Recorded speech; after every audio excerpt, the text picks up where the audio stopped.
Tu es trop vieille pour voyager avec nous, mamie. Cette phrase, tombée comme un couvercle sur la casserole encore chaude, coupa net le rire qui flottait dans la salle à manger. Madeleine resta figée, sa main suspendue au-dessus du plat de gratin. Son fils, Paul, ne la regardait même pas. Il parlait avec ce ton faussement doux qu'on prend quand on veut éviter une dispute, mais qu'on s'apprête à blesser quand même. À côté de lui, sa femme, Élise, hochait la tête avec un petit sourire gêné, celui des gens qui se sentent supérieurs, mais prétendent que non.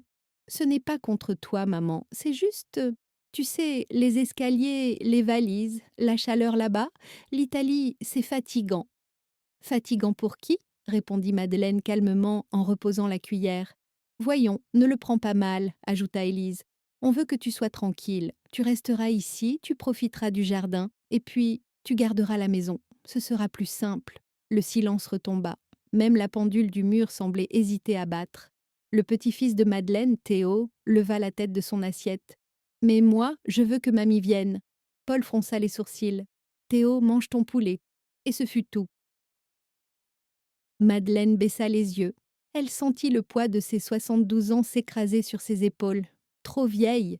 Les mots tournaient dans sa tête comme des mouches autour d'un fruit. Trop vieille? Pourquoi? Pour rire? Pour marcher? Pour vivre? Elle sourit, mais c'était un sourire sans chaleur. Très bien, dit-elle simplement.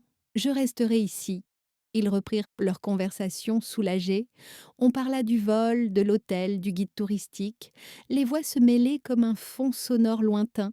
Madeleine, elle, observait son fils, les traits tirés, la chemise repassée, la montre brillante au poignet. Elle se demanda à quel moment il avait cessé d'être le garçon qui pleurait quand elle partait au travail, pour devenir cet homme pressé, distant, presque étranger. Plus tard, dans la cuisine, Élise l'aida à débarrasser. Enfin, aida était un grand mot. Elle tapotait sur son téléphone entre deux assiettes. Ne t'en fais pas, Madeleine. On t'enverra des photos chaque jour. Tu verras comme Florence est belle. Madeleine hocha la tête, sans répondre. Ses mains tremblaient un peu. Elle prit appui sur le plan de travail, inspira profondément. Vous partez quand? Vendredi matin, très tôt. On passera te dire au revoir avant de filer à l'aéroport. Et tout est prêt? Oui, Paul s'en est occupé. Billets, hôtel, voiture de location, tout payé, enfin presque tout. Elle eut un petit rire. Tu sais, on a utilisé ta carte pour réserver comme d'habitude. Tu la récupéreras bientôt, promis. La cuillère que tenait Madeleine tomba dans l'évier. Élise ne remarqua rien. Enfin, je veux dire, Paul te remboursera après le voyage. Tu le connais? Oui, souffla Madeleine. Je le connais. Ce soir-là, elle monta se coucher sans un mot. Dans sa chambre, le miroir reflétait un visage qu'elle ne reconnaissait plus tout à fait. Les rides, la fatigue et cette lueur nouvelle dans les yeux. Pas de tristesse, pas encore de colère. Quelque chose de plus froid, plus précis. À l'aube, elle descendit en robe de chambre, pieds nus sur le carrelage. Le courrier était déjà tombé dans la boîte. Par habitude, elle alla le ramasser avant son café. Une grande enveloppe blanche dépassée. Agence, voyage, Trinité, document de réservation. Elle la retourna entre ses doigts, le nom inscrit en haut, en lettres nettes, Paul et Élise Darnay. Elle resta un instant immobile, puis poussa un léger soupir. Le soleil filtrait à travers les rideaux. Elle posa l'enveloppe sur la table, alluma la cafetière et murmura simplement « Ah, voilà donc les billets !» Le café coula lentement, brûlant, et Madeleine sourit pour la première fois depuis la veille. Un sourire si calme qu'il en était presque inquiétant. Le café fumait encore sur la table quand Madeleine déchira doucement l'enveloppe. Elle prit le temps d'ouvrir chaque rabat, avec cette précision tranquille des gens qui ont appris à ne jamais se presser. À l'intérieur, tout était là, billets d'avion, aller-retour, Lyon-Florence, réservation d'hôtel 4 étoiles, contrat de location pour une Fiat décapotable. Sur chaque document, le même nom apparaissait. Payé par Monsieur Paul Darnay, carte finissant par 4 en 421. Madeleine sourit. La carte finissant par 4 en 421, c'était la sienne. Elle versa son café dans la tasse ébréchée qu'elle aimait, s'assit près de la fenêtre et observa la lumière grise du matin s'étendre sur le jardin. Le cerisier nu, le banc en fer rouillé, le chat du voisin qui traversait le sentier, tout semblait à sa place, immobile. Et pourtant, quelque chose venait de bouger imperceptiblement. Elle prit le téléphone fixe posé sur le buffet et le carnet d'adresses en cuir brun. Ses doigts glissèrent jusqu'à la lettre V. Voyage Trinité. Elle composa le numéro lentement. 3 sonneries, puis une voix féminine répondit claire, enjouée. Bonjour, agence Trinité, Léa, à votre service. Bonjour, ma chère. Je vous appelle au sujet d'une réservation au nom de Darnay, Paul et Élise. J'aurais besoin de vérifier quelque chose. Bien sûr, un instant, je consulte. Oui, j'ai bien la réservation. Vol Air France, départ vendredi 7h05, retour lundi. Hôtel La Loggia à Florence. Voiture chez Europcar. Très bien, je souhaiterais procéder à une annulation complète. Un silence, puis la voix, hésitante. Vous êtes Madeleine Darnay, la détentrice de la carte ayant servi au paiement. Elle entendit au bout du fil le cliquetis d'un clavier, puis la politesse embarrassée de la standardiste. Ah, oui, en effet. Vous avez tout à fait le droit d'annuler, madame. Souhaitez-vous un remboursement sur la même carte? Non, je préfère un avoir. Je vais peut-être en profiter moi-même, un peu plus tard. Sa voix ne tremblait pas. Elle parlait avec cette douceur implacable que prennent certaines femmes quand elles cessent de vouloir plaire. Quand elle raccrocha, elle sentit un calme étrange envahir la pièce. Pas de triomphe, pas de vengeance brûlante, juste une satisfaction glacée, presque clinique. Elle rangea les documents dans un tiroir et nettoya la table, comme si rien ne s'était passé. Vers 10 heures, elle sortit dans le jardin. L'air était vif, presque piquant. Elle pensa à Paul enfant, courant entre les arbres, riant, les genoux sales. Elle pensa à toutes ces années à travailler pour lui offrir une vie meilleure, à l'amour silencieux qu'elle lui avait porté, à cette fierté qui, peu à peu, s'était changée en déception muette. Les mots de la veille lui revinrent, froids, précis. Tu es trop vieille pour voyager. C'était presque drôle en y repensant. Trop vieille pour voyager, mais pas trop vieille pour payer. De retour à la maison, elle prit un cahier vierge dans le tiroir du buffet et inscrivit sur la première page. Choses à mettre en ordre. Fermer le compte joint. Changer les codes. Notaire, vérifier procuration. Acheter billet, Florence. Seule. Elle posa le stylo, relut les lignes et hocha la tête. Tout était simple, rien de théâtral. Le téléphone sonna vers midi. Elle reconnut la voix d'Élise. Madeleine, dis-moi, tu n'aurais pas vu une enveloppe blanche avec nos documents de voyage? Paul pense l'avoir laissée chez toi hier soir. Une enveloppe? Non, ma chérie, je ne crois pas.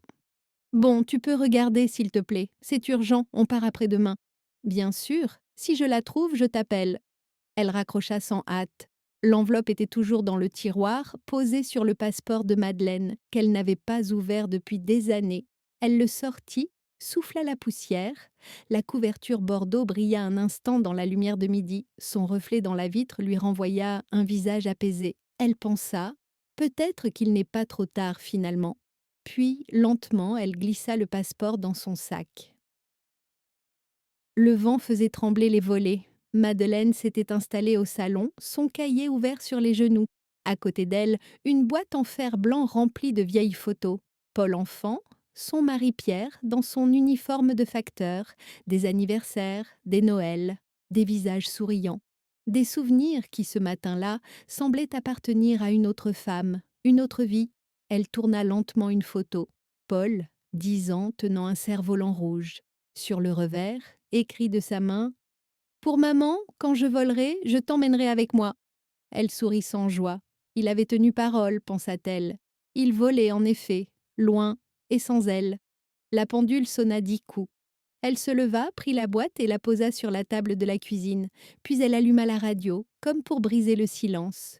Une voix monotone parlait des retraites, du coût de la vie, des familles recomposées. Les mots flottaient dans l'air, fades, tandis qu'elle plongeait dans ses souvenirs. Il y avait eu tant de petites humiliations, si subtiles qu'elles semblaient anodines. La fois où Élise avait ri de son vieux manteau en disant « Il faudrait qu'on t'en achète un plus moderne, on dirait une institutrice des années 60. » La fois où Paul avait pris la clé de sa voiture sans prévenir, juste pour le week-end, et ne l'avait jamais rendue. La fois où elle avait payé les frais de crèche temporairement parce que leur compte était un peu juste, toujours pour les aider, toujours sans rien dire. Elle prit son relevé bancaire dans le tiroir du buffet, les chiffres s'alignaient, froids, indifférents. 200 € pour le petit, 600 € avance maison, 1 200 € voiture Paul. Des années de virements, de générosité sans retour. Elle fit mentalement le total. Plus de 35 000 € de sa retraite. Une brûlure monta dans sa poitrine. Pas de colère pure, plutôt une lucidité soudaine, tranchante. Tout à coup, elle comprit. Ce n'était pas un oubli, ce n'était pas de la maladresse, c'était une habitude. Il l'avait doucement habituée à donner, à s'effacer. Elle referma le relevé, le glissa sous le cahier. Sur la ligne suivante, elle écrivit d'une main ferme: ne plus rien financer de ce qui me méprise. À midi, elle déjeuna d'un bol de soupe et d'une tranche de pain, puis machinalement, elle alluma son téléphone. Un message vocal. C'était Paul. Maman, tu peux vérifier si t'as pas nos billets? Élise a retourné la maison. C'est sûrement un oubli. On repasse demain matin. D'accord? Sa voix avait ce ton pressé et distrait qu'il avait pris depuis des années. Celui d'un homme qui parle à sa mère comme à une secrétaire. Elle effaça le message. L'après-midi, elle sortit faire quelques courses. En passant devant la banque, elle s'arrêta net. Les portes vitrées brillaient, l'intérieur était vide à cette heure-là. Elle hésita, puis entra. Une jeune conseillère l'accueillit avec un sourire trop poli. Bonjour, Madame Darnay, que puis-je faire pour vous? J'aimerais consulter mes comptes et vérifier les procurations. Bien sûr, installez-vous. Quelques clics plus tard, la jeune femme fronça les sourcils. Vous aviez donné accès à Monsieur Darnay et Madame Élise Darnay sur deux comptes. Voulez-vous maintenir ces autorisations? Non, supprimez-les toutes. Très bien, je vous fais signer ici. Le stylo trembla légèrement dans la main de Madeleine. Puis elle signa, un trait net, précis, sans retour. En sortant, l'air froid la saisit. Elle remonta le col de son manteau, inspira profondément. Le ciel était pâle, presque argenté. Une odeur de feu de bois flottait dans l'air. Elle sentit quelque chose se lever en elle. Pas une révolte violente, plutôt une force tranquille. Ce soir-là, en rentrant, elle s'arrêta dans le couloir et observa sa maison. Chaque objet, chaque meuble portait une trace de sa patience. Elle pensa: ils croient que je garde la maison pour eux, mais c'est eux que je garde à distance. Elle rangea son manteau, posa son sac et ouvrit le tiroir où dormaient les billets annulés.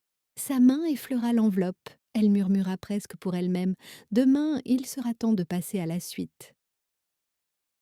Le lendemain, le ciel s'était couvert d'un gris épais, comme si le jour hésitait à se lever.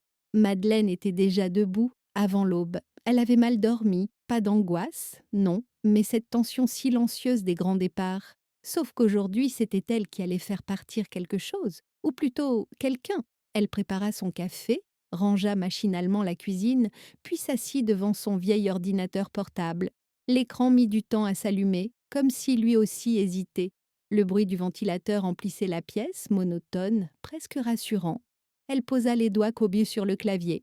Elle tapa Annuler vol Air France. Le site s'ouvrit.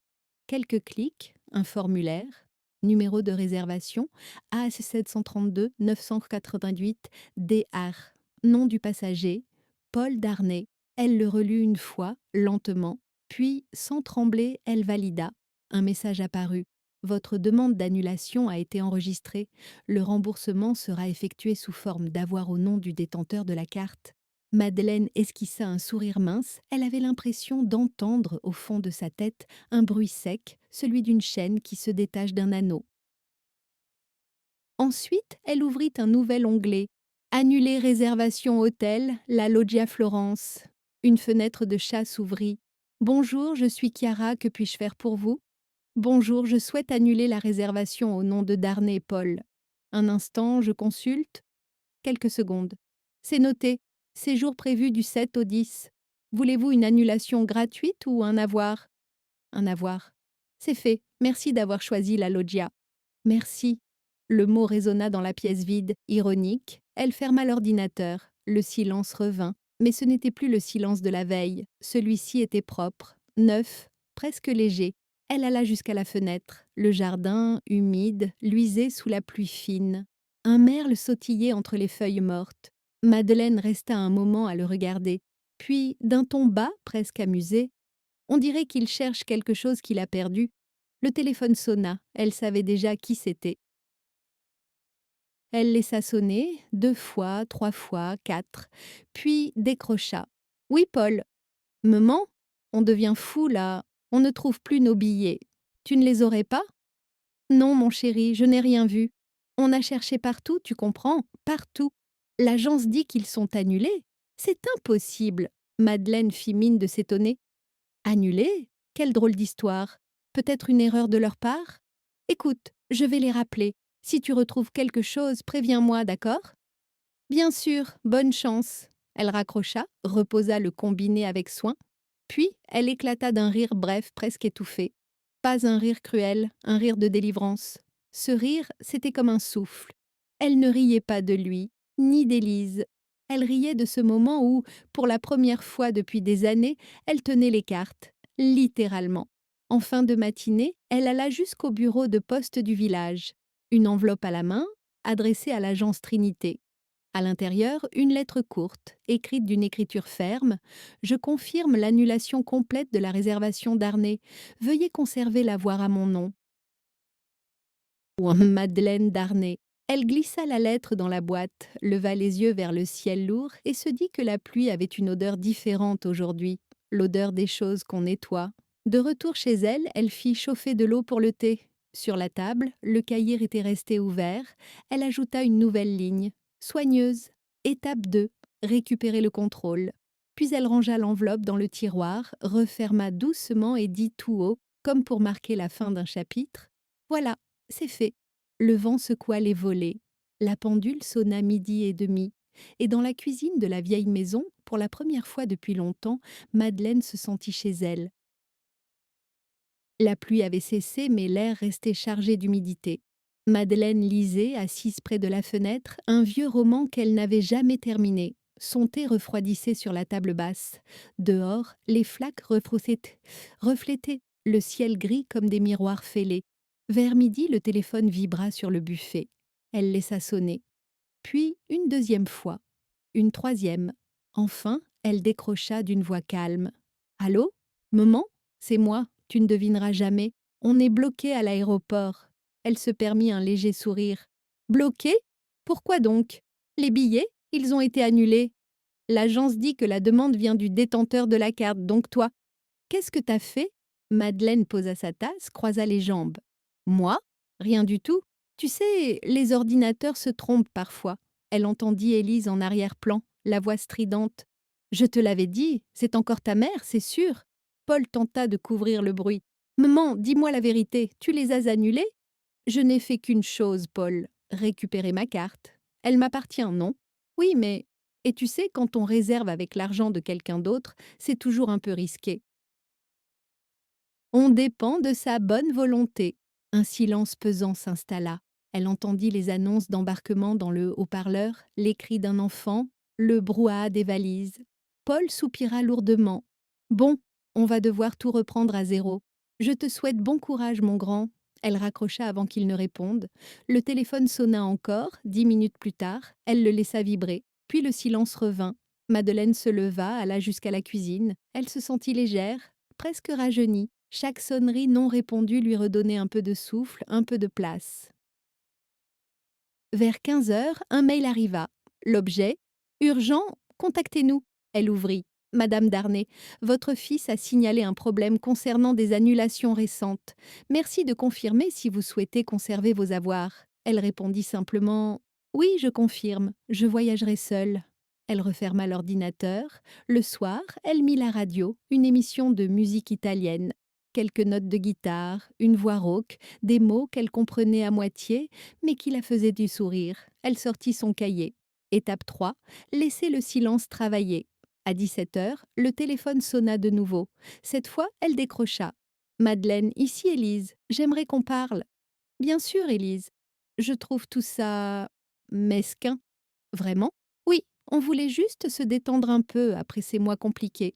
Et tu nous fais ce coup-là? Tu aurais pu au moins prévenir. Et toi, tu aurais pu au moins demander. La voix d'Élise vacilla un instant, puis se fit tranchante. Tu es en train de créer un fossé entre Paul et toi. Il t'en voudra, tu le sais. S'il faut un fossé pour qu'il me voie enfin, alors qu'il en soit ainsi. Il y eut un silence. On n'entendait plus que la respiration nerveuse d'Élise. Tu veux qu'on parle d'argent, c'est ça?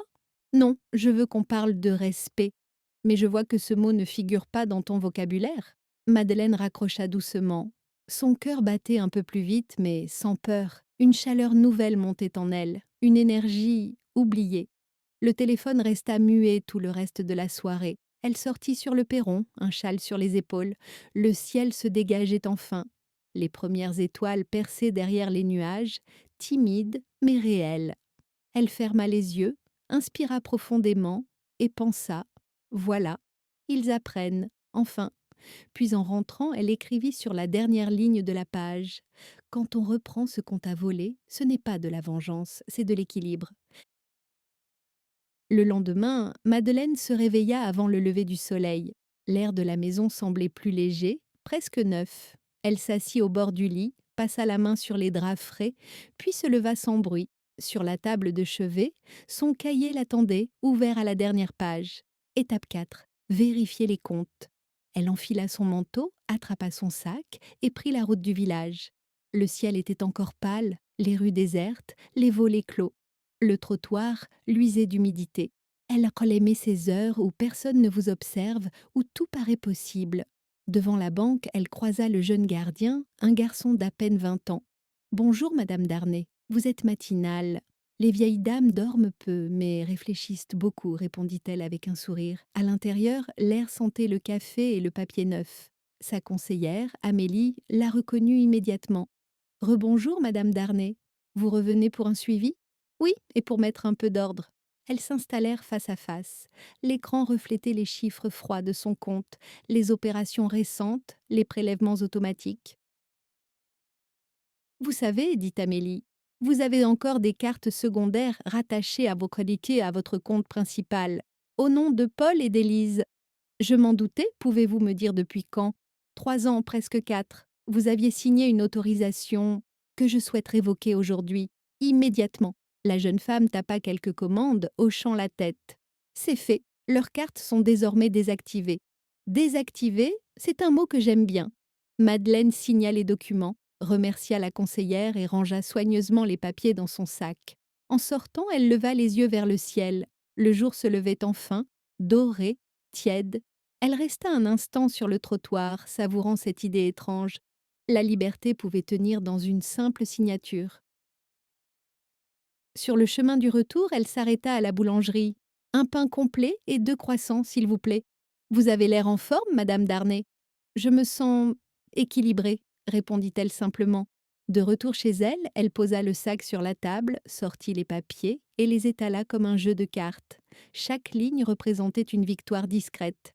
Fermeture du compte joint, suppression des cartes, désactivation des accès en ligne. Puis, elle prit son téléphone. Un numéro affiché Paul Darnay. Elle hésita un instant, puis décrocha. Maman, je crois qu'il y a un souci avec nos cartes. On a essayé de payer un nouvel hôtel, mais tout est bloqué. Oh, quel dommage. Peut-être un problème bancaire. Oui, mais tu n'as rien changé, dit. Oh, si, juste une petite mise à jour. Il paraît que certaines personnes utilisaient mes comptes sans autorisation. J'ai trouvé ça étrange. Tu ne trouves pas? Maman, on avait ton accord. Ah bon? Montre-moi le papier alors. Un silence, on entendait le bourdonnement du moteur de voiture derrière lui. Ce n'est pas le moment de jouer à ça, maman. On est à court d'argent, tu comprends? Oui, je comprends très bien. C'est étrange, non? Comme la vie change quand on dépend soudain de quelqu'un d'autre. Elle le laissa balbutier, puis conclut d'un ton doux. Paul, je crois qu'il est temps que tu apprennes à voyager avec tes propres ailes. Tu en rêvais, non? Elle raccrocha sans attendre de réponse. Le silence retomba dense, délicieux. Madeleine prit son cahier, inscrivit lentement. Étape 5, leur apprendre la valeur de ce qu'ils prennent pour acquis. Elle rangea ses papiers, but son café, puis sortit sur le perron. L'air sentait le bois mouillé et la terre. Au loin, un camion passait, des enfants riaient en chemin vers l'école. Elle s'assit sur la marche, croisa les mains sur ses genoux et laissa le soleil lui chauffer le visage. La liberté, pensa-t-elle, ne se crie pas. Elle se signe, se ferme, se reprend tranquillement. Les jours suivants passèrent dans une sorte de flottement tranquille, comme un tableau où les couleurs se mélangent lentement pour former un tout sans contour précis. Madeleine vivait dans cette douce indéfinition, un temps suspendu où elle n'attendait rien, mais tout était en train de se reconstruire. Elle n'avait pas parlé à Paul ou Élise depuis l'appel de la veille. Ils n'avaient pas insisté. Peut-être que le silence était plus lourd pour eux que toute colère. Mais Madeleine ne s'inquiétait plus. Son esprit s'était fait plus net, plus calme. Chaque geste, chaque décision qu'elle prenait n'était plus un compromis. C'était un choix, celui d'être enfin la seule à décider de sa vie. Elle passa ses journées à trier les vieilles lettres et à refaire ses repères. Le petit bureau du coin, celui qui avait longtemps servi à des comptes et des budgets pour la maison, était maintenant occupé par des livres qu'elle n'avait jamais eu le temps de lire. Des romans d'auteurs italiens qu'elle avait toujours voulu découvrir, mais que les tâches quotidiennes lui avaient dévolées. C'était drôle, pensa-t-elle, comme la vie se rétrécit parfois, réduite à une pile de choses à faire, une liste de responsabilités qui prennent toute la place. Mais maintenant, la liste était vide. Ou presque. Les factures avaient été réglées. Le petit jardin était entretenu. Ses amis venaient pour boire le thé. Elle n'avait plus à demander de permission pour aller faire des courses. Un jour, alors qu'elle arrosait ses géraniums sur le balcon, une pensée traversa son esprit, légère comme une brise.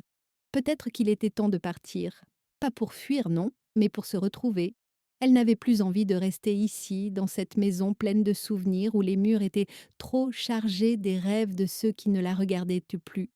Elle aurait aimé voir la mer, goûter au paysage des collines toscanes qu'elle avait seulement aperçues dans les magazines. Elle sourit en pensant à cela.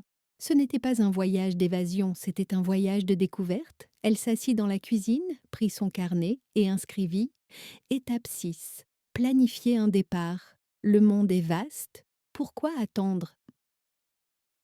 Les jours passèrent et chaque matin, elle revivait un peu plus. Elle allait chercher son pain frais chaque matin et les croissants qu'elle savourait sur le perron face au jardin devinrent son petit rituel. Un début simple, mais essentiel. Le téléphone ne sonna toujours pas, mais Madeleine ne s'en préoccupait pas. Elle sentait que c'était à elle d'écrire maintenant, de prendre la plume. Le temps où elle avait laissé les autres diriger sa vie semblait révolu. Ses amis étaient là, bien sûr. La voisine Brigitte venait parfois l'accompagner pour une promenade. Le marché du samedi était devenu un lieu de rencontre, où les conversations se mélangeaient avec le bruit des étals et des vendeurs. Madeleine avait retrouvé une sorte de simplicité, de liberté. Mais la plus grande liberté était celle de ne plus se demander si elle avait bien agi. Elle le savait maintenant. Elle n'avait plus rien à prouver à personne. Un après-midi, alors qu'elle s'installait à son bureau pour préparer ses papiers de voyage, une carte postale arriva dans sa boîte aux lettres. L'enveloppe était décorée d'une image d'Italie, une vieille photo d'un bateau flottant sur les canaux de Venise.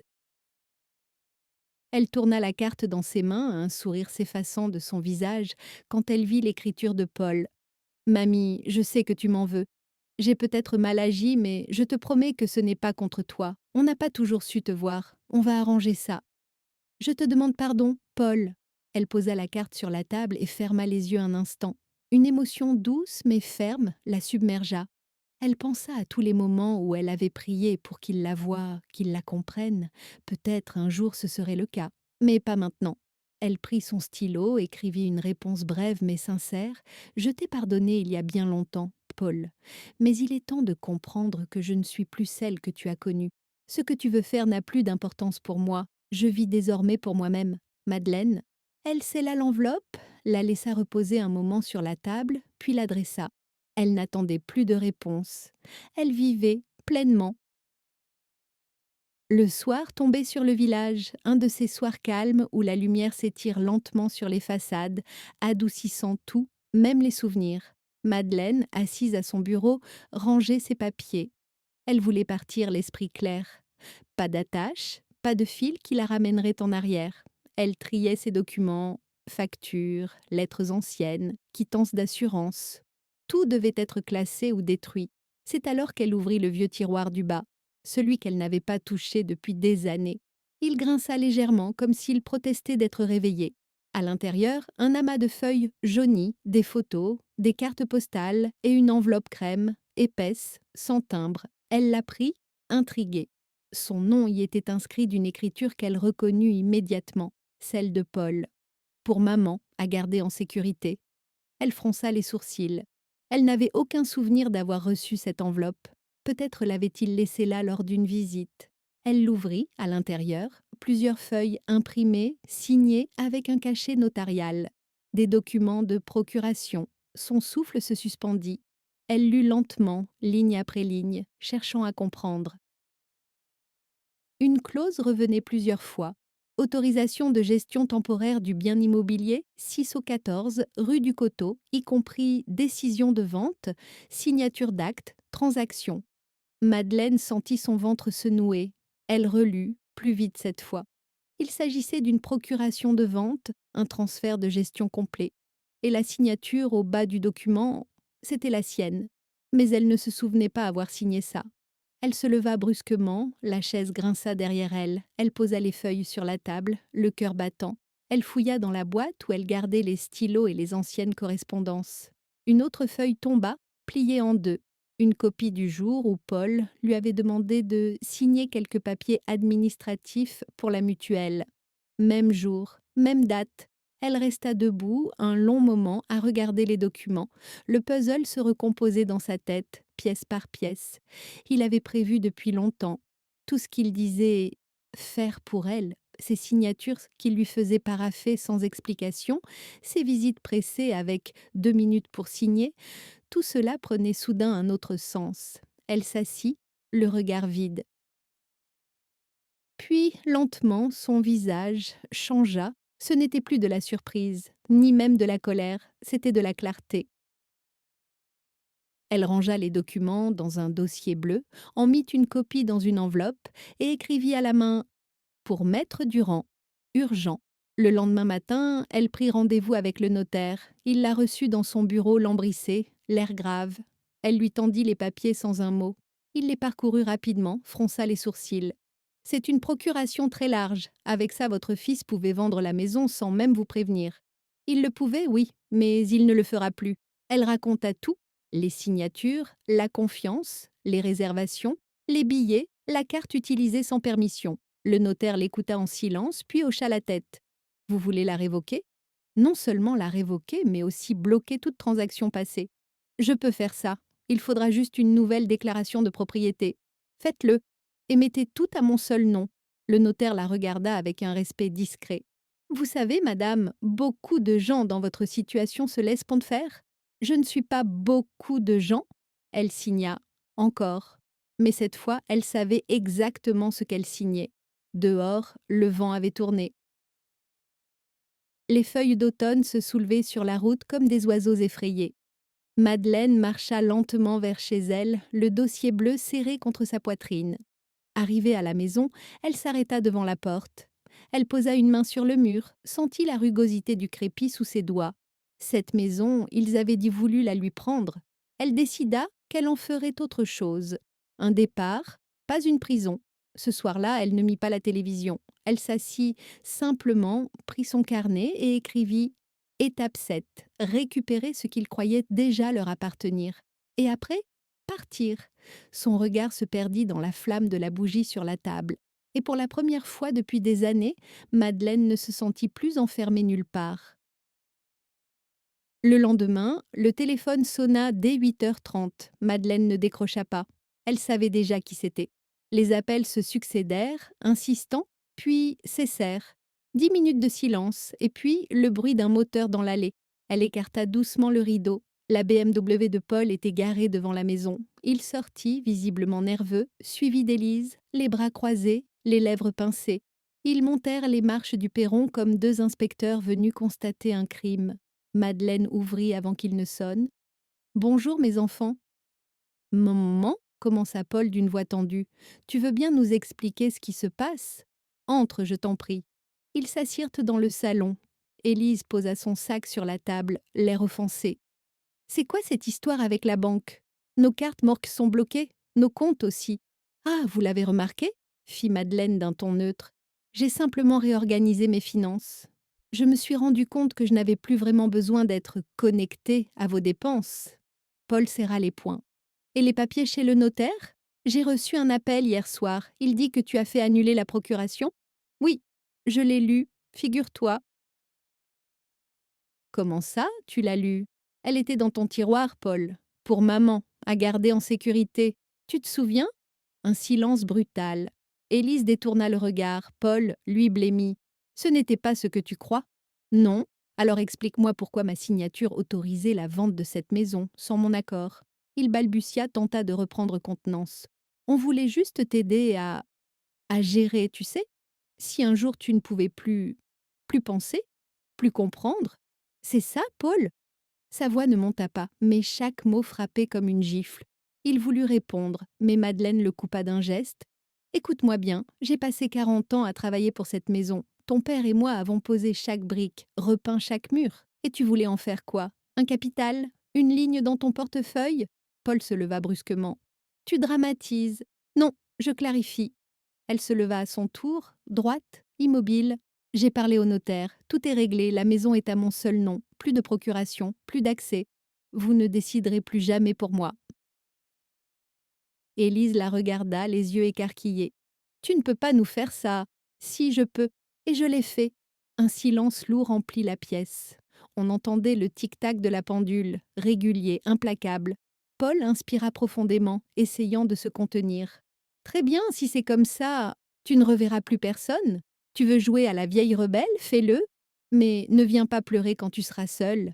Madeleine le fixa calmement. Ne t'inquiète pas, Paul. La solitude, je la connais depuis longtemps.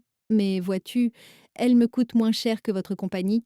Élise attrapa le bras de son mari. On s'en va, Paul. Laisse-la. Ils partirent sans un mot de plus, claquant la porte si fort que les vitres tremblèrent. Madeleine resta un moment immobile, les yeux fermés. Puis elle sourit. Pas un sourire de vengeance, un sourire de faim. Elle s'approcha de la fenêtre, les regarda descendre l'allée. Élise parlait vite, les gestes nerveux. Paul ne répondait pas. Il ne leva même pas les yeux vers la maison. Quand la voiture disparut au coin de la route, Madeleine s'assit à son bureau. Elle prit son carnet, tourna la page. Étape 8. Couper le lien. Les chaînes ne tombent même pas d'un coup. Elle se dessert quand on arrête d'avoir peur. Elle relut ces mots, puis ajouta plus bas. Ce soir, je prépare mon départ. Elle se leva, alla ouvrir le placard de la chambre. La vieille valise de cuir y dormait, couverte de poussière. Elle la sortit, la posa sur le lit. Un souffle de mémoire s'en échappa. Les voyages d'autrefois, les vacances en train, les rires de Paul enfant. Elle passa la main sur la poignée. Eh bien, ma vieille, murmura-t-elle, il paraît que tu es trop vieille pour voyager. Voyons si c'est vrai.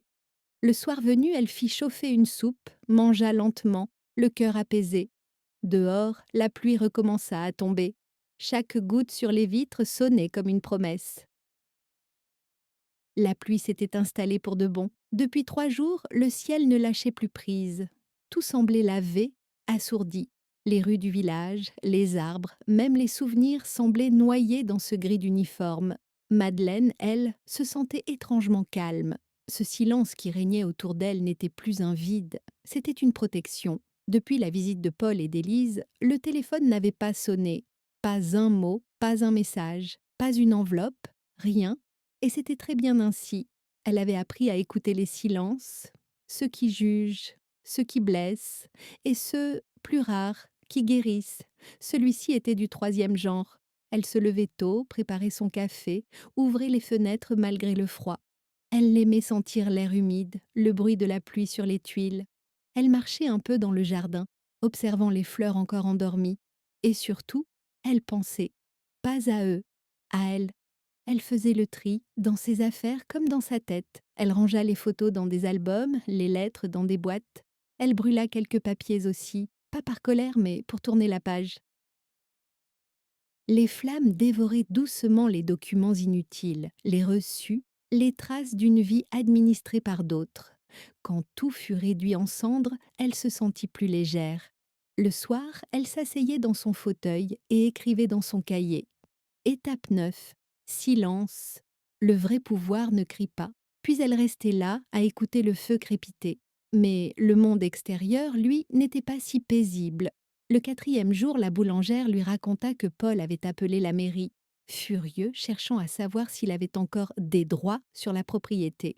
Le maire, un vieil ami de Madeleine, lui avait simplement répondu « Elle est parfaitement dans son droit, et elle est bien plus maligne que vous ne l'imaginez. » Madeleine avait ri en entendant ça.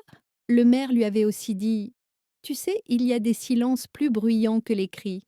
Le tien, en ce moment, résonne dans tout le village. Et c'était vrai.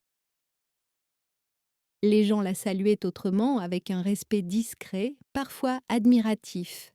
La petite vieille tranquille, qu'on croyait docile, n'avait plus cette étiquette. Elle était devenue l'histoire du coin, celle qui avait repris tout en main. Ce soir-là, Madeleine mit un disque ancien sur le tourne-disque. Une voix grave, italienne, emplissait la pièce. La pluie tombait encore, mais elle n'en avait plus peur. À un moment, le téléphone vibra. Un message de Paul. Elle hésita à le lire, puis céda. Maman, je regrette ce qui s'est passé. On voulait juste t'aider, pas te faire du mal. Mais ce que tu as fait nous a mis dans une situation compliquée. On a tout perdu. Si tu veux parler, je viendrai. Elle resta un long moment immobile, puis répondit simplement: Je ne veux pas parler. Je veux qu'on me laisse tranquille. J'ai donné toute ma vie à aider. À vous de grandir. Elle posa le téléphone et reprit son tricot, impassible. La radio diffusait les nouvelles du soir. Une voix monotone parlait de l'Italie, des musées de Florence, des touristes revenus nombreux après la pluie. Elle leva les yeux, fixant la flamme de la lampe. Florence! Elle avait toujours rêvé de voir cette ville. Mais autrefois, c'était un rêve collectif. Pour plus tard, quand Paul aurait du temps. Aujourd'hui, c'était un rêve possible. Elle ouvrit son cahier, nota: étape 10. Partir pour vrai, pas pour fuir, pour vivre. Puis, sans attendre, elle alluma son ordinateur. Elle ouvrit le site de voyage, ses doigts hésitant un instant avant de cliquer sur réserveur. Destination: Florence. Date: la semaine suivante. Les mêmes dates que celles qu'ils avaient prévues. Elle se mit à rire doucement. Ce rire discret, sincère, qui appartient à ceux qui reprennent le fil de leur propre histoire. Dehors, la pluie s'arrêta enfin, et dans le reflet de la fenêtre, Madeleine vit son visage. Plus doux, plus clair, plus jeune presque. Elle murmura: Voilà, le silence est fini, il est temps de bouger. Le ciel avait repris des couleurs. Après des jours de pluie, un dimanche clair s'était levé, lavé, presque tendre. Madeleine préparait un gâteau, un simple 4 quarts à l'ancienne, parfumé au citron, quand elle entendit des pas sur le gravier. Elle sut immédiatement que ce n'était pas le facteur. Ces pas-là, elle les connaissait. Elle essuya ses mains sur un torchon et alla ouvrir. Paul était là, debout sur le perron, sans sa femme cette fois. Il avait les traits tirés, les yeux cernés. Dans sa main, un sac en papier froissé et un bouquet de fleurs dépassant maladroitement. Bonjour, maman. Bonjour, Paul. Entre. Il entra sans un mot, hésitant, presque intimidé. Le parfum du gâteau remplissait la pièce. Tu fais un gâteau? Oui, pour moi, et un peu pour toi, si tu veux. Il s'assit à la table, ses mains jointes, nerveuse. Madeleine versa du café, en silence. Le tic-tac de la pendule semblait accompagner chaque battement de son cœur. Tu m'en veux beaucoup? Finit-il par demander. Non, Paul, j'ai juste enfin compris certaines choses. Et je m'en veux, moi, d'avoir attendu si longtemps pour les comprendre. Il baissa les yeux. Je ne voulais pas te faire de mal. On s'est laissé embarquer, Élise et moi. On croyait que j'étais incapable, qu'il fallait me protéger de moi-même. Peut-être. Non, Paul, ce n'est pas de la protection, ça. C'est du contrôle. Tu as confondu aimer et posséder. Il se passa la main sur le visage. On est dans une sale situation, tu sais. L'agence nous réclame les frais, la banque bloque tout, et Élise doit assumer ses choix. Toi aussi. Le ton n'était pas cruel, juste droit. Il hocha la tête, abattu. Je ne reconnais plus rien, maman, même toi.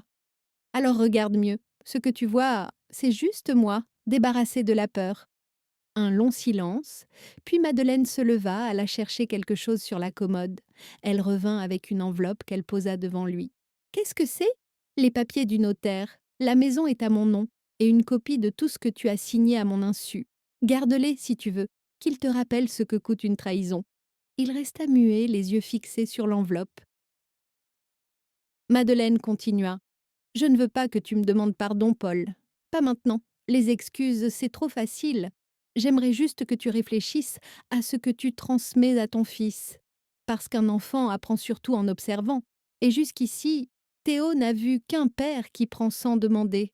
Paul releva la tête, le regard vacillant. Tu penses que je peux encore réparer? Oui, mais pas ici, pas avec de l'argent. Avec du temps, du respect et du silence. Elle se rassit, versa 2 cafés, comme si tout cela n'était qu'une conversation ordinaire. Il but une gorgée, puis sortit le bouquet de fleurs. C'est pour toi, des marguerites. Merci, je les aime beaucoup. Tu vas les mettre dans l'eau? Non, je vais les faire sécher, comme les promesses qu'on garde pour ne pas les oublier. Paul esquissa un sourire triste. Tu pars quelque part, maman? Oui. Où ça? Là où je devais aller depuis le début? Il comprit sans qu'elle le dise. Florence? Florence. Il se leva lentement. Alors bon voyage. Merci, Paul. Et bonne route à toi aussi. Ils restèrent un instant immobiles, puis il se pencha, l'embrassa sur le front, un geste simple, maladroit, sincère. Quand il fut parti, Madeleine resta seule un long moment dans le silence revenu, le bouquet de marguerites sur la table, le gâteau tiède, la tasse encore pleine. Elle se sentait fatiguée, mais pas vide. C'était une fatigue propre, celle qu'on ressent après avoir rangé une maison en désordre. Elle prit son cahier et écrivit Étape 11. Fermez la porte doucement, pas avec colère, avec paix. Puis elle regarda le calendrier accroché au mur. Son départ était dans 3 jours. Elle sourit, un sourire tranquille, plein de promesses. Le lundi matin, l'air sentait le renouveau. Le ciel était clair, les oiseaux déjà bruyants, comme si tout le village savait qu'un départ se préparait. Madeleine s'était levée tôt, pas par habitude cette fois, mais par excitation. Un calme vibrant emplissait la maison, ce genre de calme qui précède un grand basculement. Elle fit couler du café, observa la vapeur s'élever comme un signe discret, puis elle s'installa devant la valise posée sur la table du salon. Dedans, chaque chose avait sa place, quelques robes simples, un foulard bleu, le carnet de notes, un livre et la photo de son mari, Pierre, glissée dans une pochette de tissu. On y va, mon vieux, murmura-t-elle en souriant. Tu m'avais promis l'Italie. Il y a 40 ans. On a juste un peu de retard. Elle termina sa tasse, puis sortit les papiers que le notaire lui avait remis. Elle les parcourut une dernière fois, vérifiant chaque ligne, chaque signature. La maison, enfin libre, son nom seul en bas de la page. C'était étrange, cette sensation de légèreté qui accompagnait l'idée de posséder. Non pas pour garder, mais pour partir. Vers 9 heures, une voiture s'arrêta devant chez elle. C'était Monsieur Léon, le chauffeur du village, qui aidait souvent les anciens pour leur trajet. Bonjour, Madame Darnay. Vous partez en voyage? Oui, Léon, pour un petit moment. L'Italie, c'est ça? Vous allez adorer. Elle lui fit un signe de tête, puis retourna une dernière fois dans la maison. La lumière traversait les rideaux, douce et dorée. Elle passa la main sur le dossier du vieux fauteuil, sur le cadre du miroir, sur les poignées des portes. Chaque geste était un adieu silencieux. Dans la cuisine, elle laissa une enveloppe scotchée sur la table. Dessus, une phrase écrite d'une main ferme pour Paul, quand il sera prêt à comprendre. À l'intérieur, rien d'autre qu'une clé et un mot. Ce n'est pas la maison que tu dois mériter, c'est le souvenir que tu en garderas. Elle s'arrêta un instant dans l'entrée, respirant profondément. Le plancher craqua doucement sous ses pas. Merci, ma vieille amie, souffla-t-elle en caressant le mur. Tu m'as abritée, tu m'as vu pleurer, rire, espérer. Maintenant, je te rends ta liberté. Puis elle ferma la porte à clé, pas pour la bloquer, pour la sceller. Dans la voiture, sur le chemin vers la gare, le paysage défilait lentement, les champs, les haies, les maisons endormies. Madeleine se surprit à sourire, comme une enfant la veille d'un départ en colonie. Ce n'était pas la fuite d'une vieille femme, c'était la vie qui reprenait enfin. À la gare, elle acheta un billet pour Lyon, puis un autre, direction Florence. Elle posa sa valise à ses pieds, sentit le cœur lui battre plus vite. L'annonce du départ résonna. Train à destination de Lyon, voie 2. Elle monta dans le wagon, trouva sa place près de la fenêtre. Le train démarra lentement, puis accéléra, coupant les paysages familiers. Chaque mètre la détachait un peu plus du passé. Elle ouvrit son carnet, écrivit « Étape 12. Choisir, ne plus subir, ne plus attendre, qu'on me laisse vivre. Partir, c'est la seule façon d'arriver quelque part. » Elle releva la tête. Le soleil perçait à travers les nuages. Une émotion lui monta à la gorge. Ni tristesse, ni joie pure, mais un mélange des deux. Elle pensa à Paul, à Théo, à Élise, à tout ce qu'elle laissait derrière, à tout ce qu'elle emmenait sans le savoir. Le train franchit un pont. Le reflet de son visage dans la vitre se superposa à celui du ciel. Elle murmura Je ne suis pas vieille, je suis juste en avance sur ma prochaine vie. Quand le train entra en gare de Lyon, elle ferma son carnet. Le vrai voyage commençait. Le train avait quitté Lyon depuis 3 heures déjà. Par la fenêtre, Madeleine observait le paysage changer de couleur. Les plaines françaises s'effaçaient peu à peu, remplacées par les collines italiennes baignées d'une lumière plus chaude. Les toits de tuiles, les champs d'oliviers, les cyprès dressés comme des gardiens d'un autre monde, tout semblait respirer différemment, plus lentement, plus vrai. Elle ferma les yeux un instant. Le roulis du train avait quelque chose de berçant, presque maternel. Dans le reflet de la vitre, elle apercevait son visage, des rides, oui, mais aussi cette lueur neuve, vive, qu'elle ne se souvenait plus d'avoir eue. Ce n'était pas de la nostalgie, c'était de la renaissance.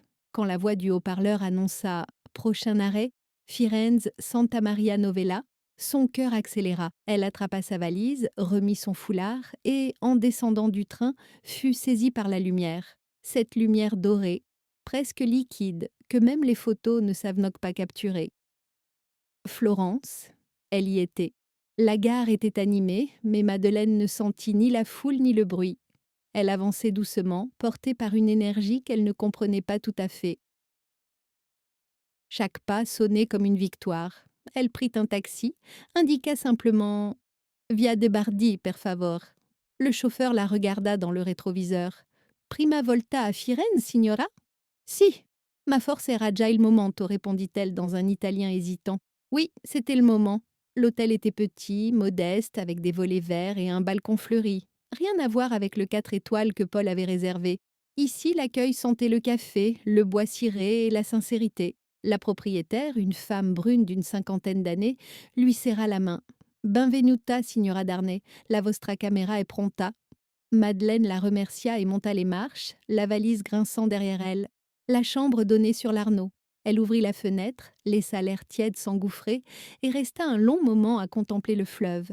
Les reflets dorés du soleil dansaient sur l'eau, des voix, des rires, des pas résonnaient dans la rue en contrebas.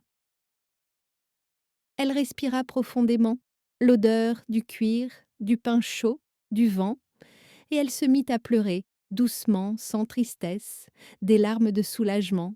Elle se lava le visage, enfila une robe claire et sortit marcher. Les ruelles pavées la menèrent jusqu'à la Piazza della Signoria. Les statues, les arcades, les terrasses pleines de vie, tout semblait l'accueillir, comme si la ville savait qu'elle l'attendait depuis toujours. Elle s'assit à une terrasse, commanda un espresso. Le serveur, un jeune homme souriant, lui apporta la tasse avec un Ecco signora, benvenuta a Firenze. Elle goûta le café, amer, dense, parfait, et dans ce goût, elle sentit quelque chose d'immense, la saveur de la liberté retrouvée. Elle sortit son carnet, celui qu'elle remplissait depuis le début. Sous la dernière ligne, elle écrivit Étape 13, renaître, non pas devenir quelqu'un d'autre, redevenir soi-même. Elle resta longtemps à écrire, à observer les passants, à écouter le murmure de la ville. Elle pensait à Paul, à Théo, mais sans rancune. Elle pensa à la jeune femme qu'elle avait été, à toutes les fois où elle avait mis ses rêves de côté pour plus tard. Et elle sourit. Plus tard, c'était maintenant. En rentrant à l'hôtel, elle s'arrêta sur le Ponte Vecchio.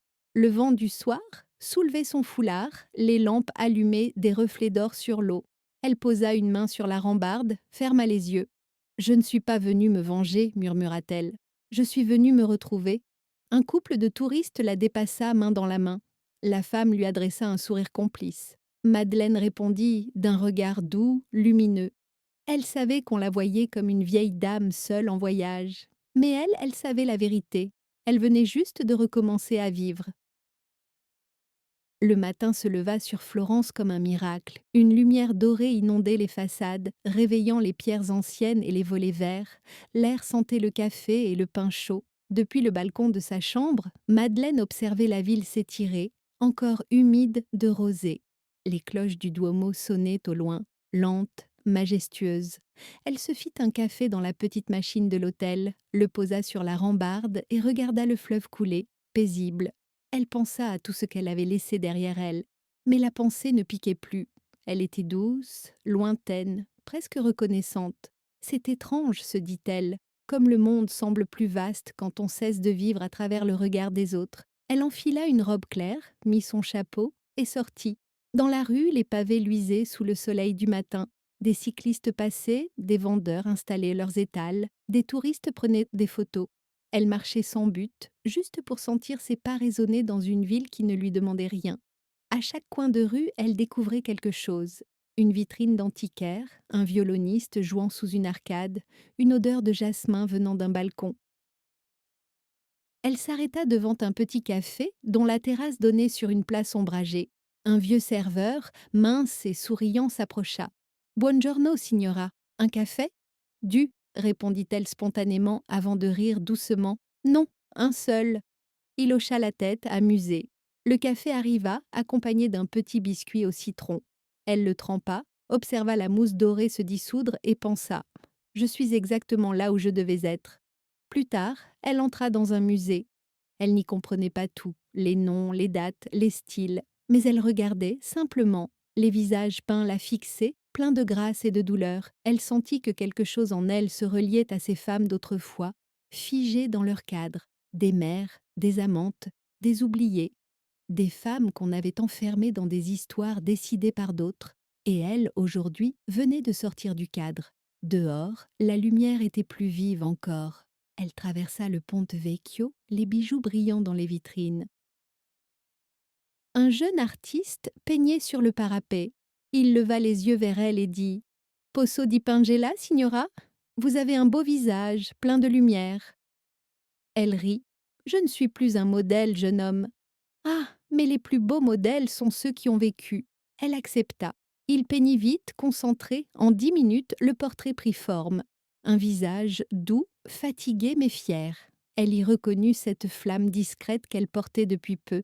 Elle lui donna un billet et dit simplement: Grasi, gardez la lumière. En rentrant, elle s'arrêta dans une église fraîche et silencieuse. Elle alluma une bougie, pas pour prier, mais pour remercier. Pas Dieu, pas la chance. Elle se remercia elle-même pour avoir eu le courage de dire non, pour avoir osé partir, pour s'être choisie. Le soir, elle dîna seule sur une terrasse. Le vin était doux, la lumière du couchant transformait la ville en or liquide. Autour d'elle, des rires, des conversations, la musique d'un accordéon. Elle regardait, écoutait, souriait. Tout lui appartenait parce qu'elle n'attendait plus rien. Elle prit son carnet, écrivit lentement. Étape 14. Vivre, simplement, sans explication, sans témoin. Puis, au dos de la page, elle ajouta: Vieillir, ce n'est pas perdre, c'est devenir clair. Elle leva son verre vers le ciel, vers ce monde qui l'accueillait enfin. Un couple à la table voisine lui sourit. Elle leur rendit le geste, et pour la première fois depuis des décennies, Madeleine se sentit entière. Quand la nuit tomba, elle rentra à l'hôtel, ouvrit la fenêtre et resta là à regarder les lumières de la ville danser sur l'Arno. Elle murmura: Je n'ai rien perdu, j'ai tout repris. Le vent du soir fit frémir les rideaux et Florence sembla lui répondre par un souffle léger. Le matin suivant, Florence s'éveilla dans une lumière d'ambre. Madeleine, déjà debout, observait le fleuve couler lentement sous son balcon. L'Arno miroitait comme une bande de soie dorée.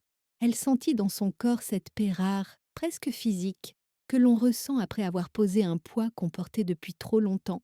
Sur la petite table du balcon, son carnet était ouvert à la dernière page. Le stylo reposait dessus, comme s'il l'attendait. Elle inspira profondément, laissa les bruits de la ville, les scooters, les cloches, le rire des passants, se mêler à sa respiration. Puis, elle écrivit: Étape 15. Conclure. Pas une fin, un commencement. Elle resta un instant immobile, puis se leva, prit une carte postale dans sa valise, une vue du Ponte Vecchio au coucher du soleil. Elle s'installa, redressa ses lunettes et, d'une écriture nette et calme, traça les mots qui devaient être les derniers. Chers Paul et Élise, ne vous inquiétez pas pour la maison, elle est en de bonnes mains, les miennes. Vous aviez raison, les voyages sont fatigants. Mais je me rends compte que ce qui épuise le plus, ce n'est pas la route, c'est de vivre pour les autres. Je vais bien. Ne cherchez pas à me rejoindre, vivez vous aussi, et laissez-moi vivre. Avec tendresse, Madeleine. Elle glissa la carte dans une enveloppe, y colla un timbre, puis, avant de la poster, elle en prit une autre, sans destinataire cette fois. Elle y écrivit une phrase simple: Merci d'avoir oublié les billets. J'en avais plus besoin que vous. Elle alla la déposer dans la boîte rouge près du café où elle prenait chaque matin son espresso. Le serveur la salua, joyeux. Buongiorno, signora Darnay. Toujours un café? Oui, et un nouveau départ, s'il vous plaît. Il rit sans comprendre tout à fait. Madeleine leva sa tasse, regarda le monde autour d'elle. Des jeunes riaient, un enfant courait derrière un ballon, un vieil homme dessinait sur un coin de serviette. Tout semblait si simple, elle sentit son cœur battre plus fort mais sans urgence. Pas de nostalgie, pas de regret. Juste la sensation tranquille d'être là, maintenant, à sa place. Elle sortit son téléphone, ouvrit la caméra avant, fixa son reflet. Elle sourit, pas pour paraître jeune, pour paraître vivante. Puis elle murmura à mi-voix, comme une confidence. On m'a dit que j'étais trop vieille pour voyager, peut-être, mais jamais trop vieille pour recommencer. Elle rangea le téléphone, se leva, laissa un billet sur la table et marcha lentement jusqu'au bord de l'Arno. Le vent du matin caressait ses cheveux gris. Elle s'arrêta au milieu du pont, ferma les yeux, sentit le soleil sur sa peau. Et dans ce moment suspendu, tout ce qu'elle avait perdu, le temps, la patience, les illusions, semblait lui revenir sous une autre forme, la liberté. Elle sortit son carnet une dernière fois, écrivit fin du chapitre. Mais l'histoire continue. Puis se tâtit se tournant vers le fleuve, elle ajouta à voix basse: pour ceux qui croient qu'il est trop tard, je dis: il n'est jamais trop tard pour se choisir. Et dans un dernier geste, elle leva les yeux vers la caméra invisible du monde, un sourire franc, presque complice. Partagez cette histoire si vous pensez vous aussi qu'il n'y a pas d'âge pour reprendre le contrôle.